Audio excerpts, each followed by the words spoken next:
ndani ya kisa hiki kuna jambo la kujifunza. Katika maisha wanasema usimdharau mtu yeyote. Kulikuwapo na mama mmoja. Mama huyo alikuwa na ndoto za kuolewa na mwanamume tajiri. Basi bwana, siku zikaenda na miaka ikasogea. Kweli ndoto yake ikawa imetimia. Ndoto yake ya kuolewa na mwanamume tajiri ikawa imetimia. Siku moja yule mwanamume wakiwa kwenye gari alimwambia, kiukweli sijawahi kuona mwanamke kama wewe, na kiukweli mimi nakupenda sana. Kiukweli kitu ambacho nakuomba mke wangu, naomba ukubali ombi langu la kukuoa. Mke wake alifurahi sana na alifurahia yule mwanamke ya kwamba anaenda kuolewa. Basi bwana, walipokubaliana ya kwamba wataoana, yule mwanamume akaenda kwa wazazi wake na kusema, mama, hivi sasa mtoto wenu nimekuoa na nataka kuoa. Wazazi wake baada ya kusikia hivyo akasema, mwanangu, sisi hatuwezi kukupinga, kwani hizo ni hisia zako na sisi hatuwezi tukaziingilia hisia zako. Madamu wewe ndiye uliyempenda, sisi hatuna neno kuhusu hilo.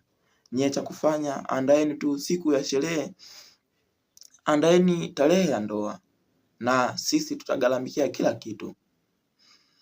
Yule mtoto baada ya kusikia hivyo na yule mwanamke walifurahi sana. Basi wakawa wamepanga siku ya ndoa. Basi siku zikaenda na tarehe ya ndoa ikafika. Katika ndoa hiyo walisogea watu mbalimbali, watu kutoka pande mbalimbali. Na watu walitoa zawadi mbalimbali, zawadi kubwa, zawadi ndogo ndogo. Watu walitoa vitu mbalimbali. Walipofika wakati wa wazazi wa yule mwanamume kutoa zawadi, wakasema ya kwamba sisi hatuna pesa wala hatuna maisha ya kivile, ila tutajitahidi kutoa vitu hata kidogo.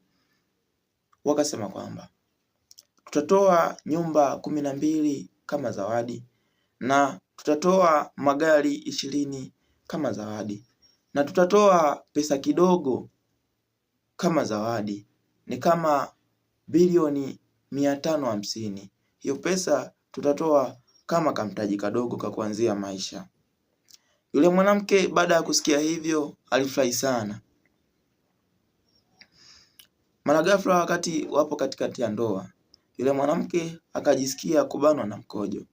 Akaomba kwenda chooni kwenda kukojoa. Alipoingia bafuni kukojoa, alipokojoa akamaliza, mara ghafla akashtuka, akajikuta yupo kitandani. Sasa unataka gari babako analo?